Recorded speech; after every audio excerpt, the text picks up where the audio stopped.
Hello ladies and gentlemen, and welcome back to another tutorial on the channel. Today we are looking at holograms and how I do the holograms that you've seen in my builds in the past.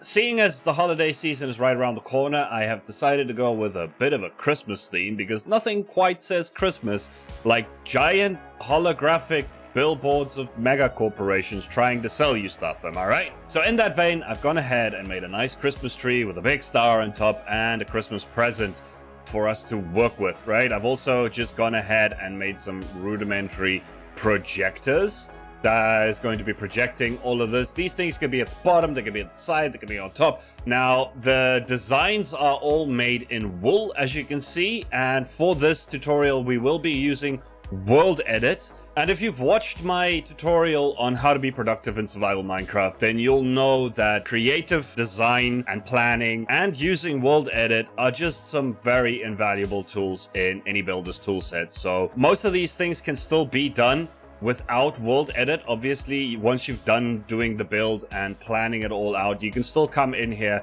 and swap everything out just like that. But it's good to start with a wool base anyway, and the reason I use wool is because at the end the design, the final product is going to be using glass panes, maybe sometimes even just stained glass blocks. So you're gonna be using the 16 colors that Minecraft allow you, and so it's better to just plan it out using those and not really anything else anyway. So let's get started with the tree. Alright, so the first thing that I would like to do is actually come in here and draw some lines between the holographic projector and some of the outer edges of the hologram itself. And to do that, all we need to do is select point A by left clicking and point B by right clicking, and then doing / line white wool, and that's it.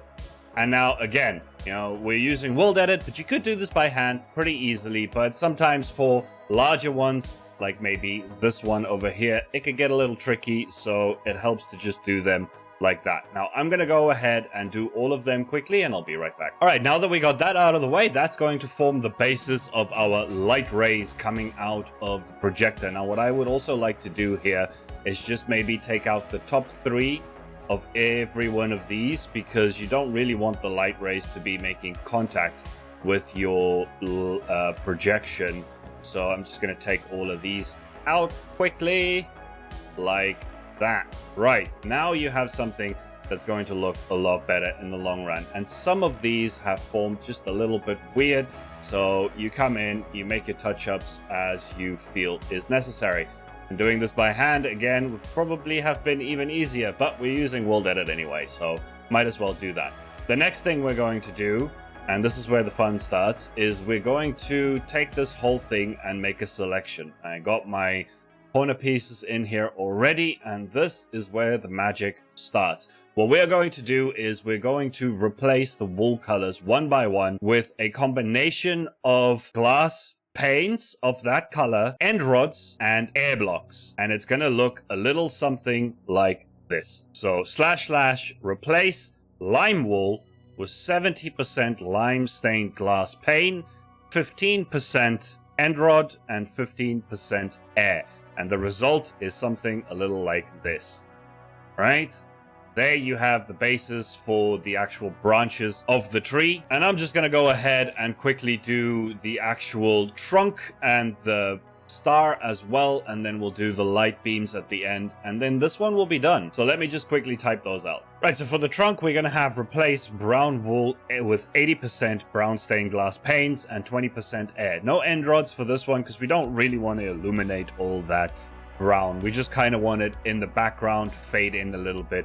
Unlike with the actual branches where you want lights, because Christmas trees have lights, right? So just like that. And it's very subtle, but it'll do. And once we turn this to night and once we put on the shaders, you're really going to see the difference. I'd also like to just say that sometimes these things are not ideal, and you might want to come in here and just knock out a few, because otherwise it might look a little too thick, to be honest. I think that looks a lot better. Right, and last, let's do the star quickly. Right, so the star is going to be replace yellow wool with 80% yellow stained glass panes and 20% end rod. We want this one to feel a little bit more solid, so no air gaps, and to have a little bit more light, because it is the light at the top of the tree, right? So there we go. Now we have a star at the top of the tree. And again, this is going to look a lot better in the end when the shaders are on. And so let's quickly do the light rays at the bottom. All right, so this one's going to be replace white wool with 50% white stained glass panes and 50% end rod, because they are light rays, right? So you want them to be mostly light, but not too many end rods, otherwise it could get a little overbearing. And there we go. That is the entire hologram, and I promise you guys it's going to look a lot better at night with shaders. Right now it's a little hard to see everything in the daylight, but before we go on to that one, let's quickly do the same with this. And we're going to start with making the lines again, and then taking out about 3 of the top ones in each of these just to disconnect it. And then coming in and doing a few adjustments. There we go. I think that looks pretty decent. Now let's quickly make a selection of this whole thing. And then we can start the same process of replacing all of these one by one. So let's start with the red wool. And this one's going to be replace red wool with 70% glass panes, 15% end rods, and 15% air. Because again, this is the body of the hologram, and you want there to be both some air breaking it up, but also some light illuminating the most of it. So there we go. Now we have this, and as you can see here, and I didn't actually show this before, and I'm sorry for that, but on the inside I double layered the wool, because sometimes it helps to have a thicker hologram like this one, where there's more glass in the end product, whereas with this one it helped to feather it out because you had air gaps between the layers. So it just comes down to playing with it, really, and figuring out what works best for the kind of hologram that you're going for. But I'm showing you guys a few different methods that I like to use. Let's move on to the yellow wool. So for this one, we're doing replace yellow wool with 60% yellow stained glass panes and 20% end rods and 20% air. And the reason we're going for a little bit more air in this one is because the red's already quite thick. So I think that the slightly less yellow panes is going to look pretty good. And there we go. Now we have that. And honestly, I don't like it. So you know what? We're just going to / undo.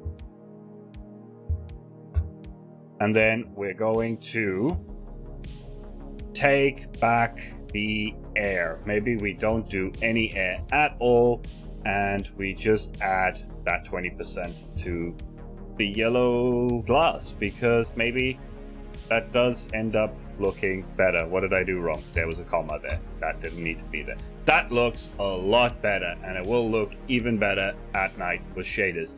All right, so yeah, don't be afraid to make mistakes. Unintentional lesson there, but yeah, undo. Why not? Change it around. If you're doing this by hand, then actually it can be a lot easier to figure out where the limits are to how much you want to add of everything, because you're doing it by hand, so you're getting to see the result as it forms. So don't feel bad if you guys don't have access to World Edit. These things can still be done without it, I promise. Now let's do the white. That one's going to be pretty easy because it's the one that we used earlier as well. White wool, 50% glass panes and 50% end rods, and boom, there we have it. Now let me just take away all of these black wools, and then we'll turn on some shaders and have a look at what these look like at night. And there you have it, folks. They are looking glorious in the nighttime with the shaders on and everything. And yeah, so play around with it, right? There's many different shapes that you can use. You can do it with logos, you can do it with shapes like this, whatever. You can, usually I would make the projectors a little bit further away from what it is that they're projecting. Just make sure that the light beams don't actually attach, because that can start to get a little jarring. Even here where it's kind of overlapping with the trunk is maybe not the best way of doing it, although it kind of gets away in this instance. But yeah, that's essentially how I do my holograms. And if you guys have found this guide at all useful, please do leave me a like, subscribe if you haven't already, and I'll see you guys in the next video. Have a fantastic day, and see ya!